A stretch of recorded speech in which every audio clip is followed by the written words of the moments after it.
The story hasn't been told. It hasn't been told. If it's been told at all, it's been told about us, but not by us. And it certainly hasn't been told for us.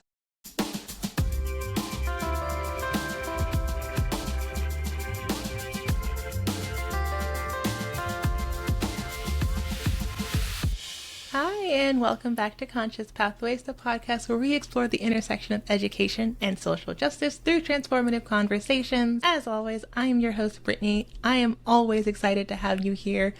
Welcome to season 2 of the podcast.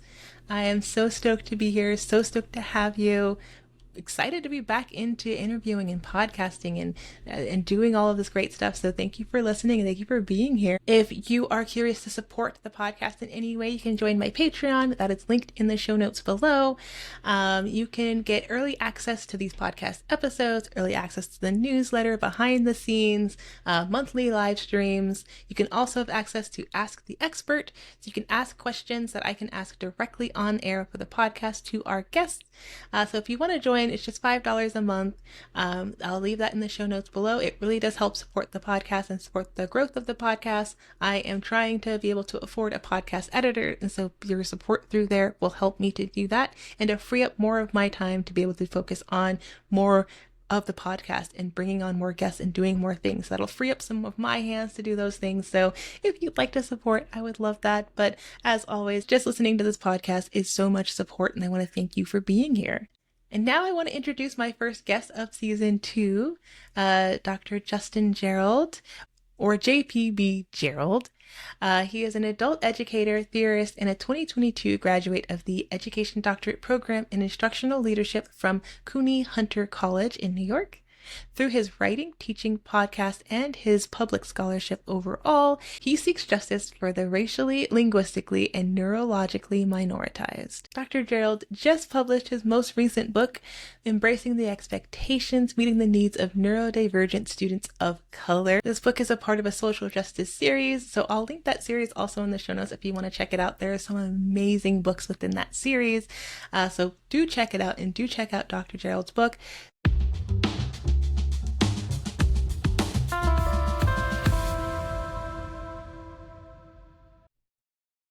Hi, and welcome to Conscious Pathways. Today I am joined by Dr. Justin Gerald. Thank you so much for joining me today. Thanks, Brittany. I'm glad to be here. I'm so excited to have you. Today's a really exciting day. Today is the launch of your book, which I'm so excited. I can't wait to get a copy of it. Yeah. It just happens to be, we were actually supposed to record this a week ago, and I had some tech issues. So now we're here now, and it just happens to actually be book release today. I did not choose this because of that, but it kind of worked out well, you know? Yeah. But I'm in that space, as I was telling you before the recording, of being like, oh, it's out in the world, but nobody's read it because the physical copies are shipping today, so they don't have them. And the e-copies are downloading to people's devices, but who has read an entire book by it's 11 in the morning here? So I'm only going to start really getting responses trickle in over time, and then next week I'll get more because there's people have physical books. So I'm just sort of pins and needles here, you know? Exactly.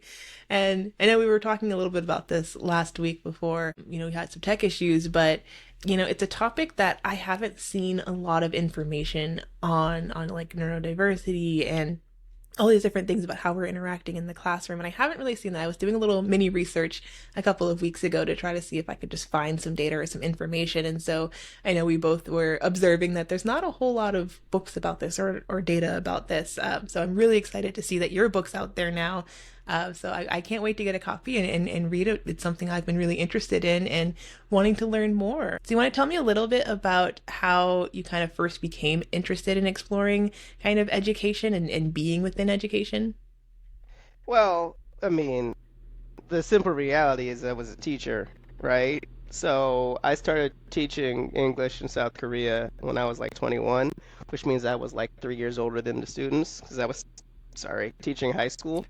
And I didn't know what I was doing, like a lot of first-time teachers, but I knew even less of what I was doing because I didn't even go to school for teaching. And I got pretty good at the connecting with the students part, but I didn't know anything about like pedagogy, like the actual science of it, right? So I went back and got my master's, came back to New York, and I taught in the classroom mostly to adults after that for about 9 years. I moved into sort of a curriculum development space where I still am, but when I was getting my doctorate in education, because that's what the doctor's for, I knew that I wanted to write books. I said it in my first semester of my program that my dream was to write books. I wrote one academic book that came out a couple of years ago, and that's fine. I was happy with that. I think it was good, but I wanted to reach a bigger audience, and so this time I approached a writer I knew who knows about like equity and social justice and is an editor of a series, and pitched him on some topics. And I guess we'll get there, not recent at the time diagnosis of ADHD had led me to try and find things that were telling this story from the perspective, excuse me, a perspective of people of color with neurodivergence, and there just wasn't anything. I found a couple of academic articles, but nobody reads academic articles. And I say this as someone who's written Mhm. academic articles. Um, and just as a book that's supposed to be for K-12 teachers, obviously others can read it, but it's for a broader audience, right? You don't have to be doctor this or Mhm. doctor that to read it and enjoy it. In fact, I wonder if some people with doctor this and doctor that will look up their nose at it. But the point being, I really wanted Mhm. to gain a larger foothold in the sort of education writing space because, as you mentioned, the story hasn't been told. It hasn't been told. If it's been told at all, it's been Mhm. told about us, but not by us. And it certainly hasn't been told for us. Yes. So, Yes. Yes, yes, yes, all of that. And that was, one of the big major reasons I wanted to reach out to you and have you share this, really really big topic with me and the audience and everything is that, exactly what we just mentioned.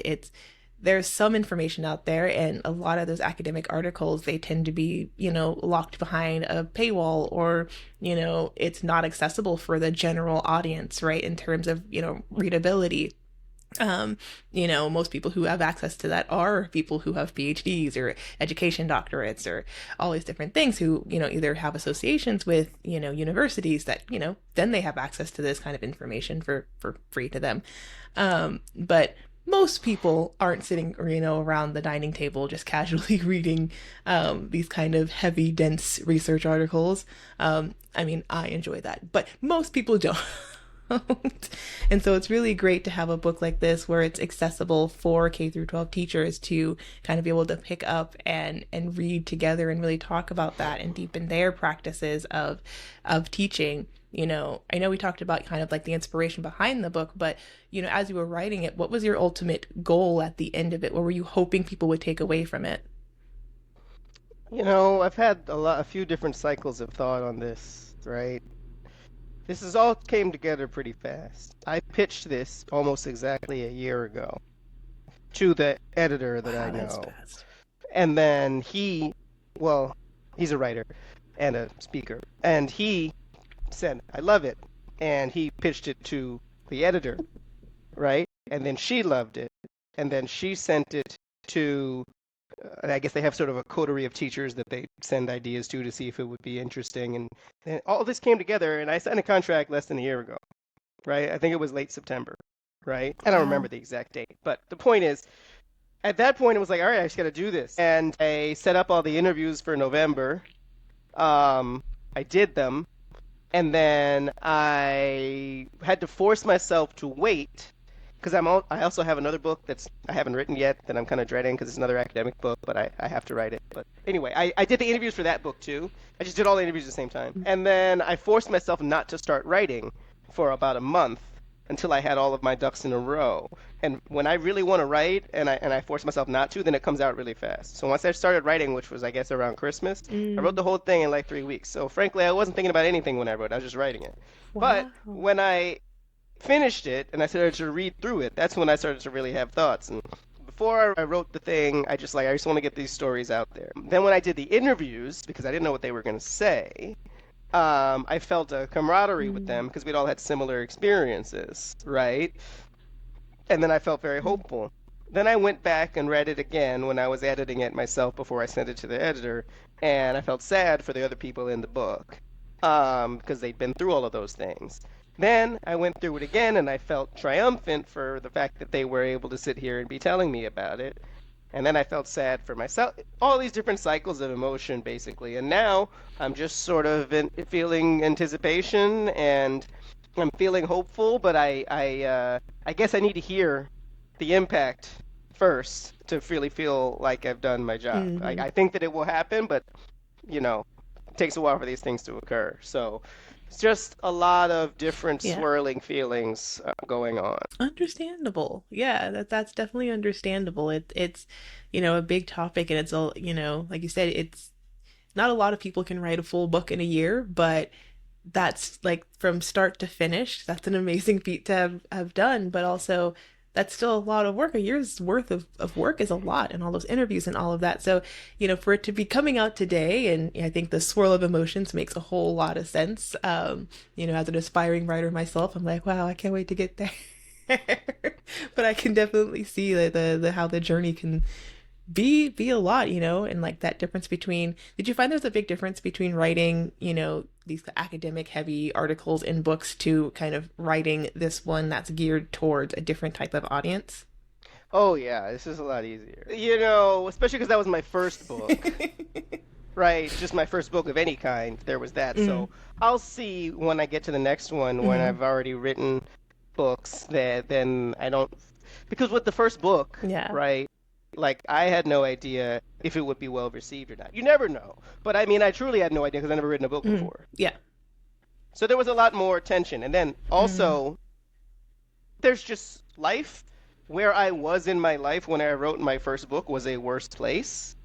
So it was just a lot more mm, stressful. And I was also using the book as kind of a distraction. And I was in a better place when I wrote this book, partially because of the diagnosis and treatment and stuff. mm, And I can tell in the writings that the first book was really angry. Even though it's not like about me or anything, it's mm, more about the industry, the language teaching industry that I was a part of. But this book, I think mm, there's anger in it because we were all let down, but it's mm, really ultimately a warm-hearted book. I'm actually surprised as to how warm-hearted it came out. Because I can be flinty, and I certainly, if you read the book, have had experiences that make me a little bit more, you know, on edge. Um, but mm, the writing is not that way. And I'm actually really happy, and I'm mm. excited for people to have a chance to read it because it's like a joyful book ultimately. It's a triumphant book. I love that. I love that description of it. I think, especially when we're writing about things that include race and racism and the systemic issues and the impact of all of that, it is angering and it is enraging, and it's frustrating because, as you said, we have been let down by our education system and by so many things for so long, and so I feel like our anger is definitely justified. But I love that there is triumph in it, and that there is kind of, you can read it and you can feel that anger but also come away with it with some really tangible, ideas and goals, and I think that's really beautiful and amazing. I know in this book and your other work as well, you've written and explored and researched about racism, language, and education and different abilities. So, what got you interested in these specific topics within education? I keep giving you boring answers as far as how these things started, but I was a language teacher, right? So that's why I got interested. Mm-hmm. However, you know, why was I interested in the intersection of race on it? Not just being black, but like also as I started to do research, the sort of body of work on race and language is not new, but it's not a huge part of it. However, in the 2010s has become a much bigger thing, and I was excited to be part of that community. I think I wrote some interesting things, but I wasn't the first person to talk about race and language, and I was sort of becoming a group of people, and it was a network, and that was interesting. And I think that it was sort of, I wrote one article that was talking about sort of, I forget what it's even called, but something like the elephant in the room or whatever it is, about how there's a Mm-hmm. lot of equity issues in language education, but because so many of the language educators are white, they understand that there's inequity, but they don't want to talk about the racism part because it makes them look bad. And so then they're trying to attack equity issues that are tied to racism, but they won't deal with the racism. And I'm just like, you're wasting your time. You're not going to solve this problem. So then I also kind of, my first book is kind of a sort of gauntlet in a way where, like, look, I said what I said about the industry, and frankly, I don't think the industry is going to improve unless it does. And I said, had a list of things. And, Mm-hmm. it's not, the industry has not listened, and that's too bad. I Yeah. made my points.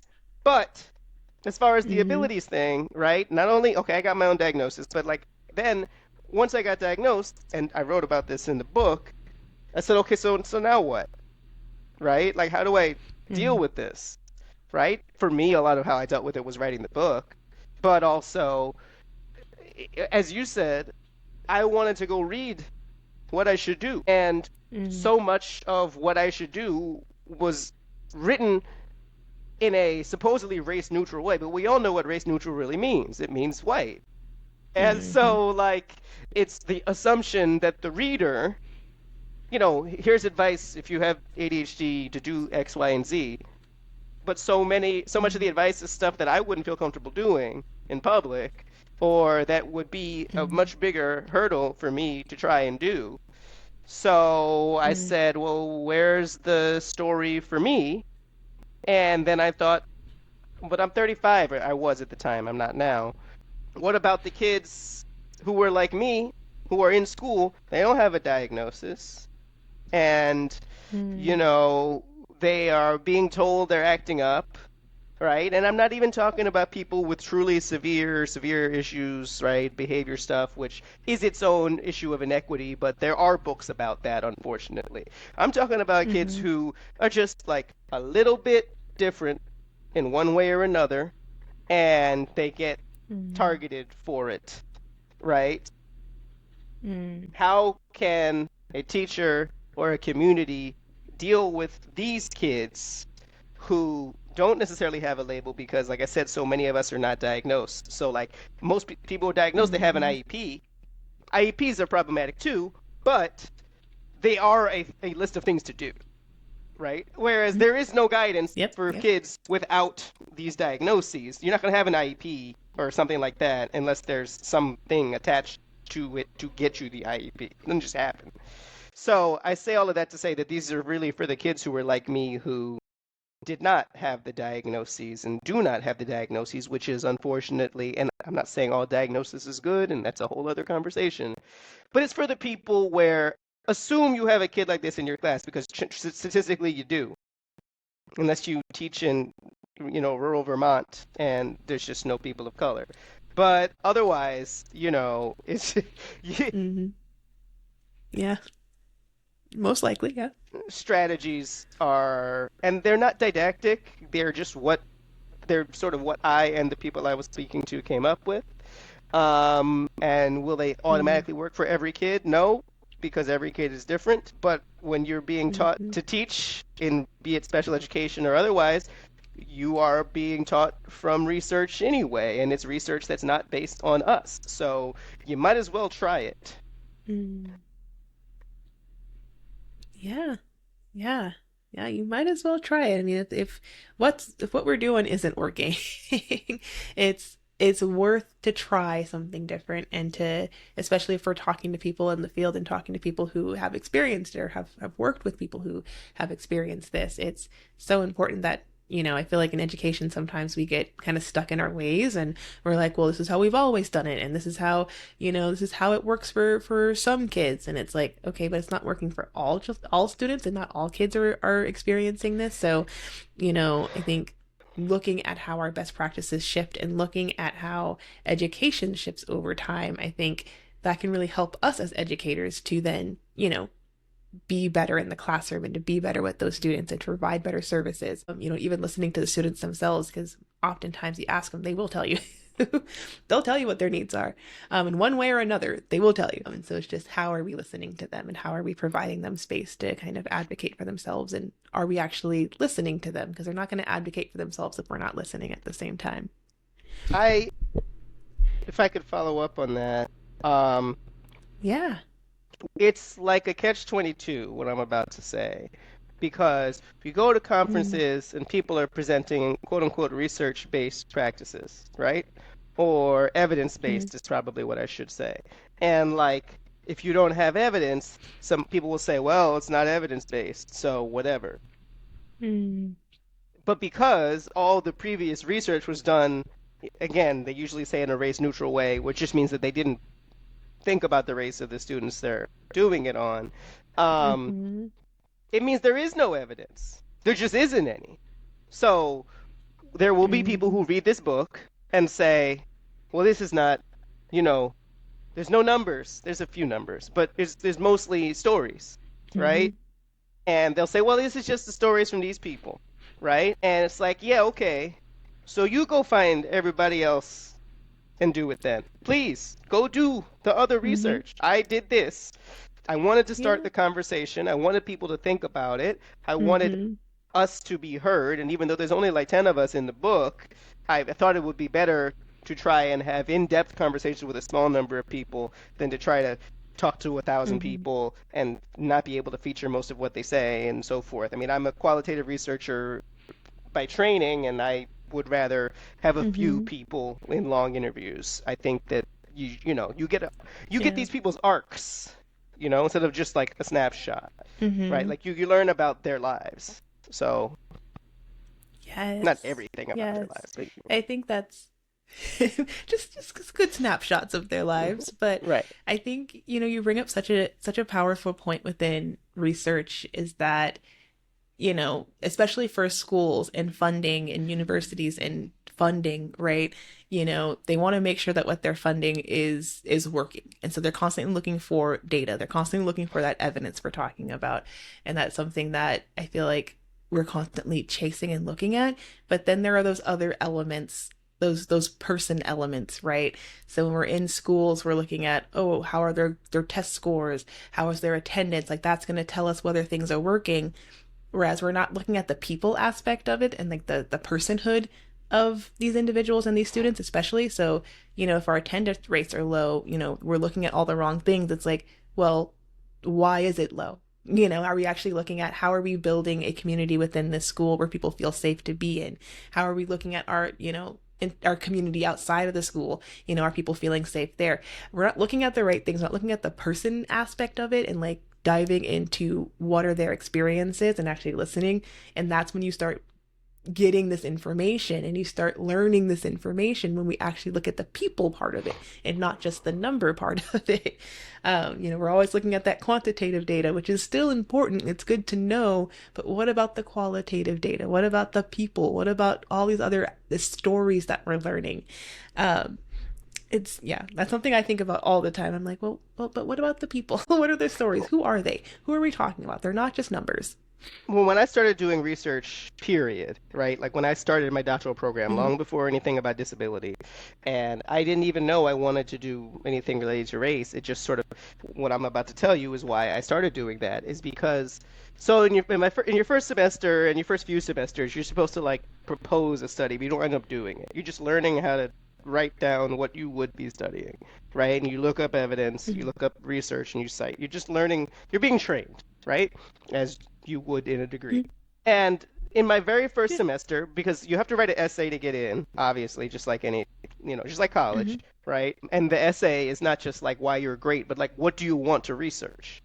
Because then they Mm-hmm. have to know if they have professors who can help you, right? You're allowed to Yeah. change it. It's just what's in your head at the time, and mine definitely changed. But my original idea Mm-hmm. was because I'd spent however many years working in like adult learning programs, they were all free. I mean, the students didn't have to pay. I got paid, not a lot though. And No, never is. the attendance wasn't great, right? Because they were free. So if Mm-hmm. you don't go, what's gonna happen? What are they gonna do to you, right? You're not losing any money, Yeah. and it's not tied to like a degree. Again, even Mm-hmm. degrees, people drop out of community college, right? So the point I'm making is, Mm-hmm. I said, well, maybe I can find a trigger that will, provably increase attendance in these free programs. Maybe I can figure this out. And Mm-hmm. almost cynically, I said to myself, well, maybe I'll be the attendance man. I'll fix all these problems. I'm going to do it, right? Mm-hmm. And so I started looking at the research, and there's very little research on students and why they leave programs because they're gone, right? They're not Yeah. going to answer your questions if they are not there. which is understandable. I'm not blaming anyone for this lack of information, because if a student drops out of a Mhm. program and it's not like a child where you can find out what happened, right? Because the child has to go to Mhm. school, so you can find out why they dropped out. But an adult who's like, I'm not going to go to Yep. that class anymore, and what are you going to email them? They're not going to respond to your request for an Mhm. interview, right? But this one study I Yeah. found, which is now from 2008, which means it's now very old because the data is from years earlier, actually Mhm. put together a team and asked like all of the people who had dropped out of the program to respond. And Mhm. enough of them responded that they could get data. Not numbers, but stories. And what they said was Yes. the teachers and the administrators had assumed they left for logistical reasons. Couldn't get childcare, transportation, whatever. Frankly, I would always assume that when students would leave my class too. These things happen, right? Mhm. Um, but then you Yeah. realize the people with logistical issues tend to communicate, right? The people who like, I'm That's true. sorry, I have to take care of my mother, they will just tell you, right? So That's not true. all of them, Yeah, but it's a good point. that's what I found out in these stories, and I thought about that in my own classes. I'm like, you're right. The ones who were, everything was fine, but then they had just something came up. They would tell me. Not all of them, but a lot of them. Mhm. I'm building up to what it turned out. The problem was is that the teachers didn't respect these students, Mm. and the students, and again, Mm. these are adults, were saying they're treating me like a Yeah. child, and I tell them I already know that. I already know these things. I need help with these things, and they're being Mm. ignored. And I said, and I started to think about that, and I started having these discussions with people because I remember most of the people I knew as teachers were language teachers. I started having these discussions with Mhm. them, and they would get weird and defensive. And then I started doing research on race and language Mm. because I was like, okay, the story is that these white teachers are defensive about this. That's the research, Yes. right? Not the attendance, Yep. which basically seems to come down to not just racism, but just disrespect, right? Mhm. Um, and the sort of what they said, the soft bigotry of low expectations kind of thing, right? But like you do that to a Yep. kid, they're just gonna be Yep. bored, right? You do that to an adult, they're just not gonna come, Yeah.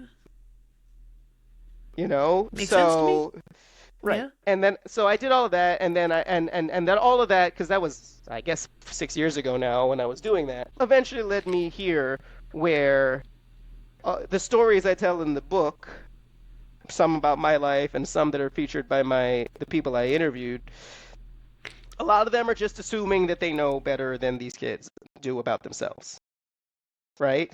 And frankly, a child may not have perfect communication and insight into themselves. That is true, but they know themselves. They Yep. may not be able to explain it, right?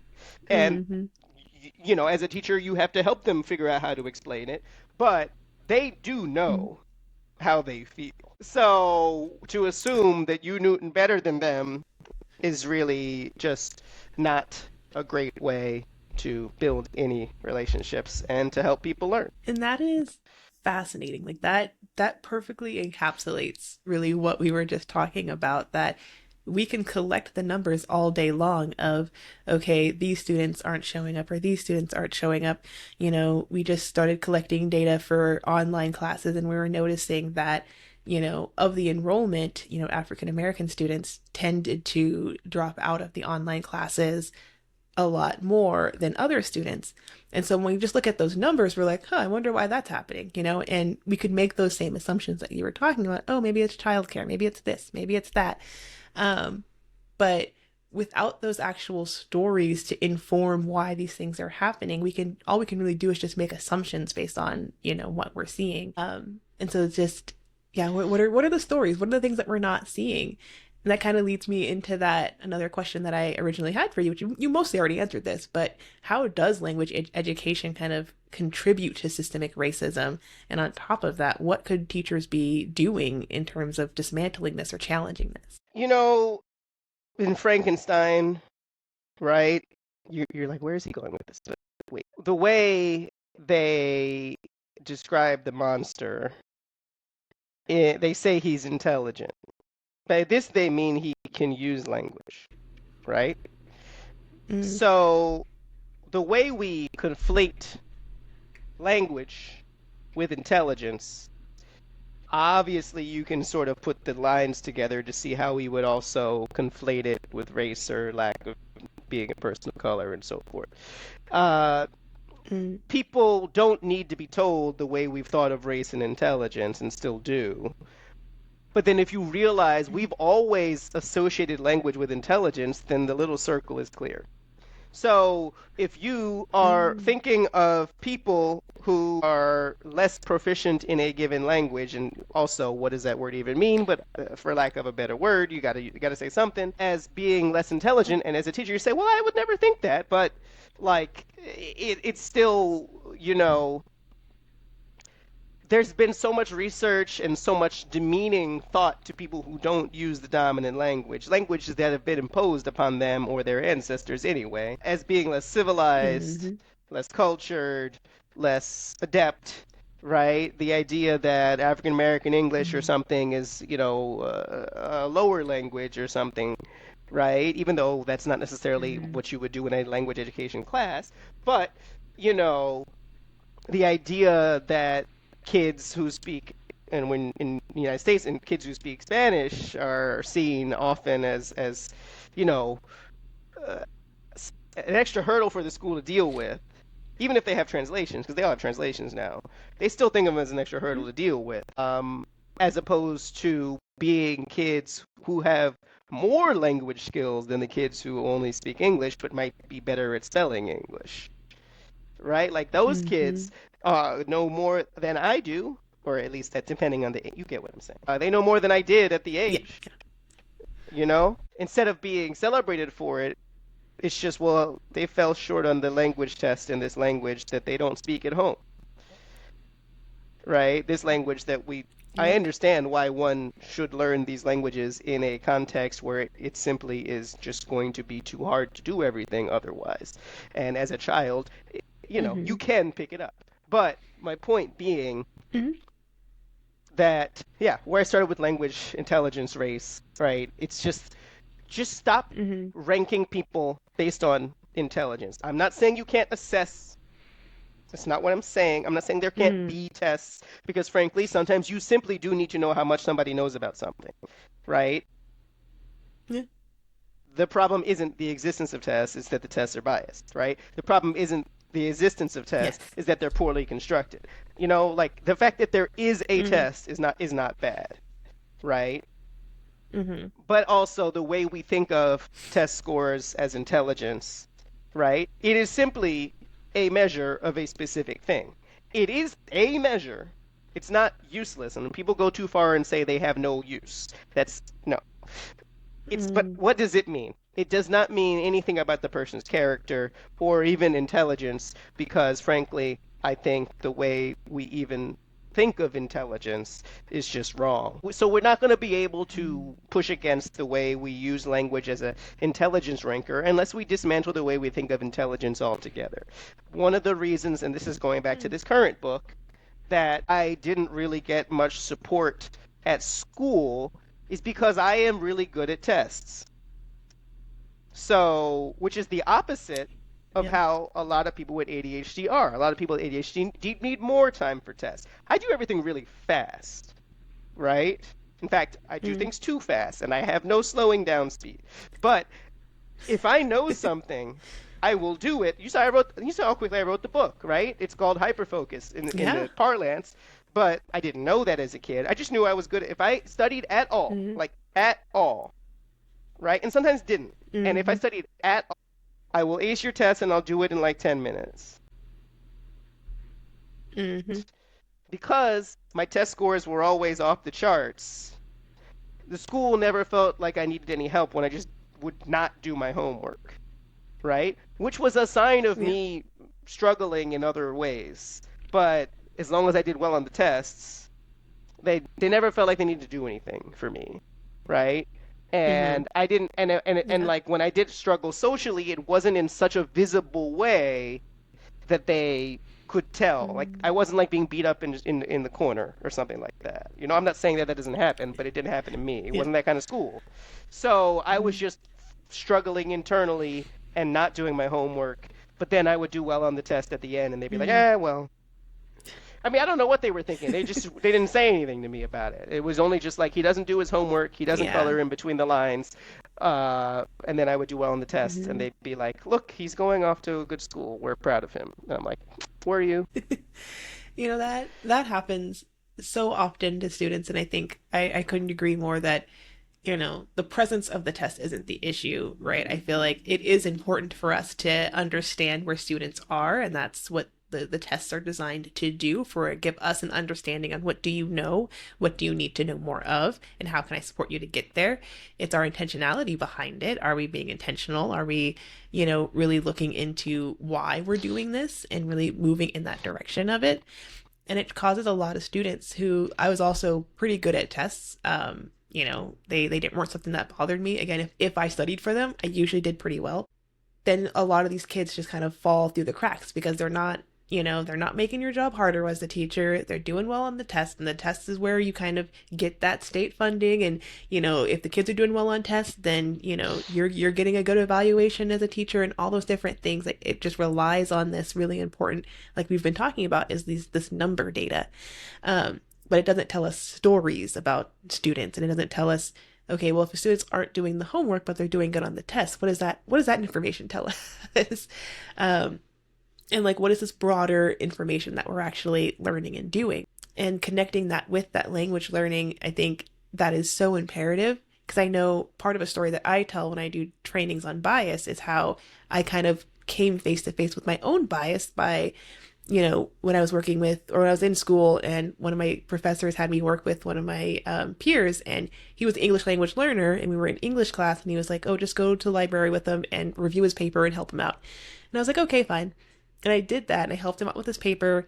And as we're walking out of the library, he's kind of telling me about his story, and he's telling me how he immigrated here, and, like, you know, he had degrees where he came from. He had a really successful business, but they had to immigrate really quickly, you know, to kind of keep his family safe. And he was telling me all this, and it dawned on me that because his English wasn't perfect, I had automatically assumed that he was less intelligent. And that hit my soul. I was like, oh, that's a bias. And, you know, as someone who's going into education, and someone who's like, oh yeah, like, I don't have a bias bone in my body, that was a big realization for me. And it's something that I, you know, continued to work on and grow through, and really address my bias and all of those things. But it is something that, you know, people don't really recognize, that when you speak the dominant language that most other countries speak, you know, it's a privilege that we have. You know, I've traveled to other places and been able to get around, you know, fairly easily with my knowledge of English, you know, and of course, like, pointing and learning the language as well. But, you know, for the most part, most places I go, there's going to be a couple people who speak English, you know, and that's a big privilege that I think a lot of people don't recognize that we have. And especially when it comes to bias and our understanding of intelligence, and what does that look like, and what does intelligence look like for students. It's a pretty big deal. Yeah. Yeah, that whole what's the stereotype of like the doctor who's the cab driver, like all that sort of thing, right? Like the Mm, woman who's taking care of my son today, I guess babysitter, but it's a little bit more than that. She was an actual teacher in her home country, like a licensed teacher, but one presumes that the license did not transfer. So she does this. Nothing wrong with this. This is a professional thing to do. I'm not, you get what I'm saying. There's nothing wrong with being a cab driver, but I'm just saying, like, if you are qualified to do X, mm, you probably would like to do X, yeah. and but you Mm-hmm. have to the various tests, may exclude you if just the language itself, right? And I think about Mm, that when I think about, you know, some of the stories in the book towards the end when I'm talking, because the book isn't quite chronological, but these stories do get do tend to go a little bit later in life as it goes. So it's not quite chronological, mm, but it's kind of chronological. Like the last few chapters are more about high school because they're more about emotions, and I can better relay my high school mm, emotions than my age 6 emotions. At age 6, I look back and I'm like, I was yeah. sad. But Yeah. but anyway, the point being that I talk about we this test thing and the numbers and all this stuff, and the only thing that seemed to matter was improving the numbers on the test, and not just for me, for the school, but also for like college, right? Getting in. And I remember I had a sort of revelation when that whole college admission scandal broke a few years ago about I don't even care Mm. about them spending like the fakeness. It's not even that. I know people do weird grifty stuff. I'm saying that they were spending so much money on the try to be a good applicant stuff. Forget about the lying, right? It's that, Mm. there's all they spent so much money, again, even before the fraud, on trying to make them seem like a good applicant because they weren't. Mm. And I'm just like, why does that child need that? In fact, what would be wrong with that child just going to a regular Yeah. school, right? Just let them go to school. Yeah. And I remember thinking back, and then I got thinking back to my own high school years, which is where I'm talking about talking about in the book. Good. And, all of my classmates had all these tutors for all their SAT, and they would go and they would cram and all this all weekend, and then they would try to denigrate me because they thought if I got into school, they would be like an affirmative action thing. They only seemed to notice I was black when we were in high school because I went to the same school for like 14 years, and then all of a sudden when it was high school, they start all of a sudden I'm black, right? But then I really was better than them, though. Like, I didn't study for the SAT, and just like I said, I walked out of the SAT early. I was throwing my calculator in the air, skipping down the street because I knew I did well. I didn't even look at my score. I mean, I found out Mm. eventually, but I just like when I know I do well, I don't even look. I'm like, I did well, Mm. and I just think it's funny that their parents spent that much money on all of that, and they still couldn't get to my Mm-hmm. level. But what does it mean? All you see is the different numbers. You don't see the story of all of the work that their parents put in for this. And you don't see how I felt. I felt great about the test, but I felt bad about myself when I was around the kids. So that's the story, right? Mm. Yeah. Wow. Yeah. No, that's kind of crazy because you think about all this like extra effort that people go into to, get their kids into these, Ivy League colleges and stuff. And, recognizing that when you're in these spaces, you have more access and you have all these different things. But at the same time, what if we actually looked at the merit of it? What if we actually looked at, the students themselves and what they needed and all these different things? Like, what if we stopped and looked at that? What if we stopped and looked at their stories and, what do they actually want to do with themselves and their lives? Which leads me to my final question for you, which is how do you reimagine the future of education? I say this a lot, what I'm about to say, but a book like this, or any other book, right? People need There's only so much time in a day, there's only so much time in a semester, but all these books teachers need to read earlier in their careers. There's nothing much they can do about this book that didn't Mm. exist until today, so I can't blame schools for that. But time passes. This book needs to be, I don't want to say day one, I'm going to say it's the most important education book ever, but books like this that are about inequity and stuff, I see some of them in the programs, in like doctoral programs. I see some of them in master's programs, but just to be a teacher, to get the certificate, you don't need to read this, Mm-hmm. right? Like, I just mean by law. Like, and I'm saying, Mm. like, it's not like that. And I'm not saying that you necessarily should make this on the certification, but I'm saying that all this work I'm trying to do and that you're trying to do in fighting inequity and fighting racism and fighting ableism and making people understand how these things are connected, it needs to happen. I don't know Mm. necessarily happen before they're in the classroom, but it's gonna be like year one, right? Mm-hmm. And it has to be part of the centrality. What I mean is, instead of it being part of an elective that they have one time, right? Yeah. Because I adjuncted a class in the spring for special education teachers, but the class was about language learners because that was what I used to do. And so I was teaching special education teachers about language teaching. right? They weren't going to become language teachers, but language learners. And my job in any class I teach is to be like, look at how all these things are connected, right? So I was talking about race, I was talking about language, I was talking about ability, and they were all the stuff I was telling you. But that's just one class. They don't have to ever take that again, right? So I'm Yeah. saying the core learnings, and whether it's my book or a similar book, 'cause there's a bunch of books. This is like the 11th book in this series, not me, but so all of these types of books, they need to be at the beginning, because otherwise it's just like in a construction site, it's backfill. The hole is dug. You're just trying to put dirt back into it. And I don't want to say it's too late. People Yeah. can learn and grow and improve. And if you're, I don't mean you, but if a teacher is 30 years old, you might teach 30 more years. If it happens when you're 30, it's better than if it happens when you're 50 or 60.